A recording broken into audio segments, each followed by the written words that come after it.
Are you looking for a good everyday drinker for bourbon? Have you decided to get into the bourbon craze and start tasting all this goodness that everybody's talking about? Have you just wondered what other people are drinking? If so, stay tuned and we will discuss that in a moment.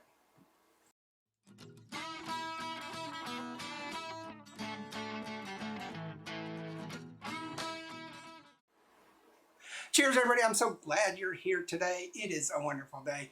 I'm super excited because this is a video that I've been kind of formulating in my brain for quite some time and decided to finally do it after that Scotch video, which I felt worked out really well.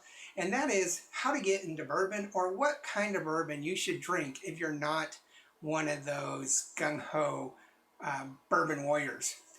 That's a really good question to ask because sometimes we like to follow the pack, and the pack right now is looking at some very high strength or high proof whiskeys or allocated whiskeys, which are very difficult to come by in most states, including this one, Texas.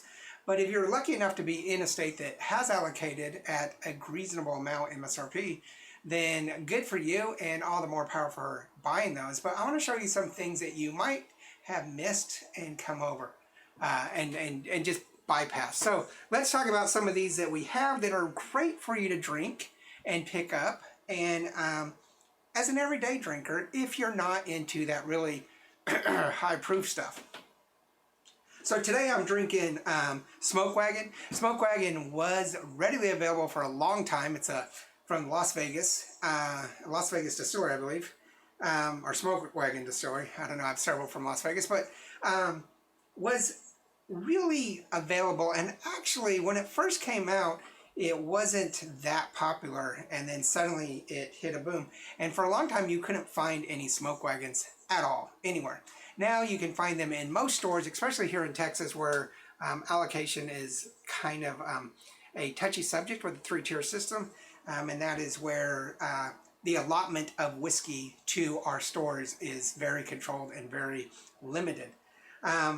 So that's what I'm drinking today. It's just your plain Jane Smoke Wagon, and this is a great everyday drinker. The price on it isn't too much. It's around $30, sometimes a little bit heavier than that. But this was one of our highest rated ones. We actually gave it a 4 for simple straight bourbon, 4 out of 5, and we really liked it. And so this could be an everyday drinker for you. It's not very strong on the nose. It does have some great bourbon essence to it, that dark cherry and that vanilla and caramel. A little bit of sweetness, kind of mostly with the vanilla, but a little bit of the honey. But it's not overpowering, and it's just a great everyday drinker. Next, you could go to something that's even a little bit more desired and still readily available, but they have a bunch of different options within their lineup, just like most of these do, Smoke Wagon included, and that is Maker's Mark. Maker's Mark is one of the most popular whiskeys on the market right now, since about the late 90s. They do a lot of things with the Kentucky Derby, so you can get some great stuff through them, different kind of bottlings and stuff. They're one of the few original wax dips. In fact, I believe this wax dip is patented by them. So if you get a bottle that's got the little waxy dribbles, they're probably breaking infringement rights. You guys can correct me if I'm wrong, if that's changed, but that's the way it was. Maker's Mark is one of my favorites. As you can see behind me, I got a whole bunch of different kinds. I'm a collector of Maker's Mark. I'm also a barrel ambassador, so let that be said. I got a little bit of a kind of a fanboy thing going on with Maker's Mark. Very tasty. It's great in mixed drinks if you're having a Manhattan or an old fashioned or anything like that that's calling for bourbon. Maker's Mark is great. It's sweet and fruity, but also nice, rich, dark chocolatey caramel on the palate.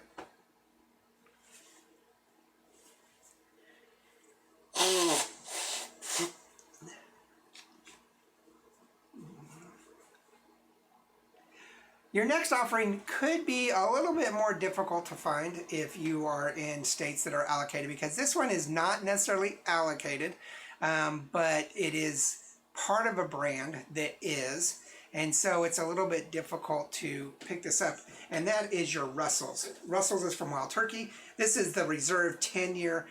I can usually find the 10-year and even the 6-year rye almost any place I travel in the United States.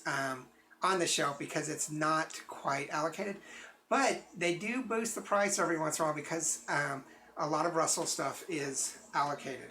It's got a very similar taste to me to Wild Turkey, so if you're a Wild Turkey fan, you will probably like this. It's a little bit better made, better aged. This is the 10-year, so the palate is a lot more smoother and sweet, not as spicy to me as maybe the Wild Turkeys. The aroma is very nice, and the cost is getting there about 40 bucks. So you can definitely try that out. Now, I threw two in here that are most definitely problematic in a lot of states, and somewhat here in Texas as well. I have noticed recently that, and I've mentioned this in my videos about the bourbon bust that is approaching us. This is where the boom, where people have been collecting bourbons to flip and trade and sell and use as an investment, or they're just hoarding them, has just about reached its peak. I actually think it's passed over the peak and it's on the downhill slide. And the reason I say that is because this next one is Buffalo Trace, which is synonymous with bourbon collecting. The Buffalo Trace distillery is almost all allocated. Everything that they produce is going to be usually raised higher in price in non-controlled states, and it is also going to be kind of rare in a lot of states. For a long time, you couldn't find this here in Texas at all, and if you did, you were lucky. And this is about a $20 bottle of whiskey that is going in a lot of places, including here in Texas, and some places for 50, 60, 70, 80 bucks, which is outrageous for a $20 bottle. But you are now starting to see cases of this come in to the stores and be available. They get swooped up right away because people are still acting on that bourbon boom. And a lot of people like this as everyday drinker. Anyway, I actually like Buffalo Trace. This bottle, I like their normal flagship, but I can leave it or take it. There's a lot better fare out there, in my opinion. It's got your classic bourbon-esque, a little bit of spearmint, vanilla caramel on the nose, and then it also has that rich dark cherry, chocolate, and caramel on the palate. Now, the last one I'm going to look at is completely problematic in lots of states, but if you can find it, I would definitely get it. It's not that expensive. It shouldn't cost you more than $40, $50, but that depends on the state. And that is the foolproof 1792, or even the single barrel 1792. 1792 in general is a great whiskey. It's a little bit high proof for this. For somebody who's just starting out, this is actually 122 proof, or 125 proof, but it's got a very smooth palate, great feel to it. Everything that you want in those aromas that all of these have, as well as a great kind of after feeling. It doesn't give you a lot of burn or heartache, and it's just a nice thing. And I know lots of people like to use this in their mixed cocktails as well. I prefer it straight. Now, there's many other bourbons you could go to that are in there, most of the Buffalo Trace lineup. There's a lot of high proof stuff out there that's really out there. But these are the ones that I would look for if you want to get into that more mainstream normalized whiskeys. On the other hand, we have lots of whiskeys over here that are still mainstream, but much better availability, and to me, for price points and flavor, are much better than these. Not saying these are bad, but these have a lot to offer. So we have anything from Jim Beam. I like the Jim Beam Repeal Batch. This is just a Kentucky Straight whiskey. It's only 86 proof, but as you can see, we've been drinking it. It's really good. I like Jim Beam in general. A lot of times we use Jim Beam for, like Wild Turkey, for our well drinks, if we're making cocktails and stuff. So Jim Beam has everything you could think about. I would equate Jim Beam really closely to this Buffalo Trace, that same kind of aroma and mouthfeel, and the added bonus of a little bit of spearmint. So if you like your mint juleps, that tastes great. Next we have TX. TX is a bourbon made here in Texas, actually just up the road from me, not too far. I'm not a big fan of their whiskey. Their bourbon's okay, but their TX whiskey I'm not a huge fan of. They're an experimental group here in Texas, and anything you buy in Texas is going to have a very dark color because of the heat and climate that we have here. So this can be a little bit strong. This is 90 proof. It is not bad, but I would equate this really closely with the Maker's Mark and probably the Buffalo Trace. And I know I forgot one. We'll get back to that. Our next one that we have is the Tin Cup. We're big Tin Cup fans. This is an MGP, or what used to be MGP, out of Indiana, but it's processed and distributed out of Colorado. I think it's kind of a blend of whiskeys. And the neat thing about this one's not open yet, but I'll go ahead and open it. It's got a little cup for you. Pretty strong on the mouthfeel. The aroma is not too bad. This is also at 83. No, this is 82 proof. No, 84, I'm sorry. 84 proof. And it is really common for bars to carry Tin Cup and use it in their well drinks. And I would equate that as well with the Smoke Wagon and probably the Russell's 10. And people out there are going to fight with me, but I do. We have Bullet. What can I say about Bullet? Bullet is just a great Kentucky whiskey. It's got some great aromas. I like it for mint juleps and cocktails because it's got the right amount of caramel and vanilla and spearmint, which I really love in cocktails. But it also has some dark cherry notes to it. And it's probably one of the less expensive bottles on the bar. It usually runs you right around 20 if you're lucky. I've seen it a little bit higher, and the proof on this is, I think, 90 proof. Then we have another Texas brand. This is Balcones. Now this one is in the $35 range. I've seen it all over the country, so you should be able to get it. Most bars carry it as well. It's great on the palate and the nose, not too bitter. The problem is it is an experimental, Balcones does everything experimental, and they use a different kind of corn than most bourbons do. And so it can twist you a little bit. And of course, look at that color, nice and dark. This is, I think, 92 proof. Yeah, 92 proof. And it can be a little bit different because, like I said, the corn, and it's pot stilled. Pot still has a lot of flavor from that copper that's going on. All right, then we have Jack Daniels. Now, Jack Daniels, of course, is a bourbon. Most people argue, no, it's Tennessee whiskey. By law, Tennessee whiskey is a bourbon if it follows the patterns of aging, 51% corn, and when it's barreled, stuff like that. So it is a bourbon.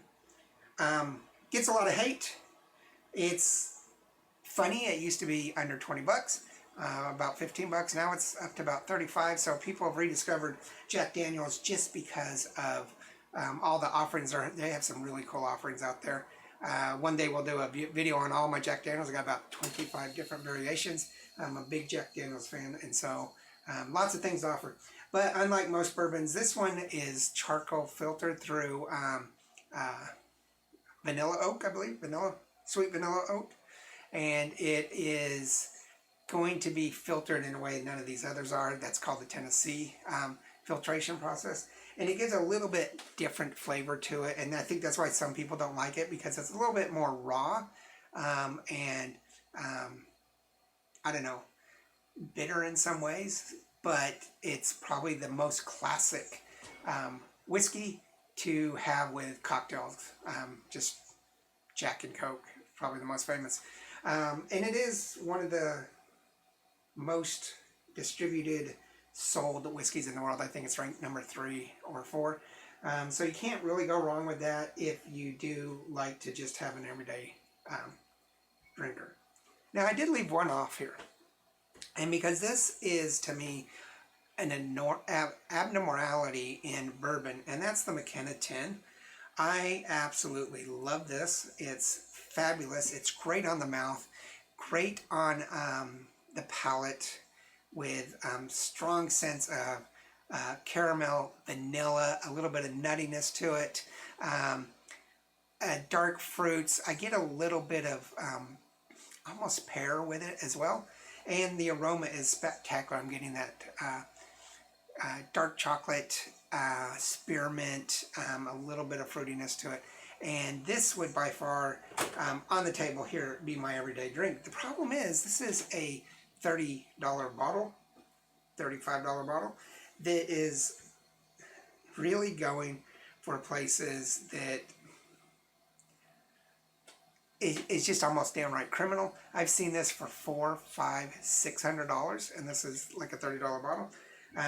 And that's because it's probably one of the major bottlings that got caught up in the bourbon, I don't know, grab, if you will. And so I've started seeing it back on the shelves, and the price is dropping, but it shouldn't cost you very much, 35, 40 bucks. So if you're paying anything more than that, you need to be cautious. If you're paying anything over 85, I wouldn't do it. But this is probably the best whiskey on this table right now that I would love to keep drinking. Unfortunately, we're getting low, and here in Texas, like I said, the allocation and the 3-tier system is kind of crazy, so we're not seeing much of it. Now, that's my opinion. There's lots of whiskeys you could choose to put on this table, and people are going to talk about Stag and Wellers and Willets and all that stuff. But remember, these are things that are obtainable for most people, if not all people, minus that. You could get these almost anywhere unless you're in one of those weird, super controlled ABC states like Hawaii and Alaska, where you can still get them, but they're going to be a little bit more expensive because of transportation costs. But otherwise, you can get these in most liquor stores, except for that one. So let us know what you think should be out of this table. There's lots of stuff, like I didn't leave any wild turkeys other than the Russells. There are some other things out there that you might want to add. Let me know in those comments below. And let me know which one of these you like the most that are on the table, and which was your everyday drinker, if I happen to pick it. To me, on the table, going to be the Smoke Wagon. Not that I drink every day. All right, make sure you hit that like and subscribe. It means a lot to us. Check out Instagram, Facebook, Twitter, and TikTok. Actually, it's called X now, not Twitter. X and TikTok. But yeah, tell us what you think. Remember, there is no bad whiskey. No matter what you say, there's no bad whiskey. No matter what you get, somebody likes it because it's selling. There's no bad whiskey. There's only good whiskey and great whiskey. And a lot of these are really good whiskey. Some of them are borderline great. Cheers.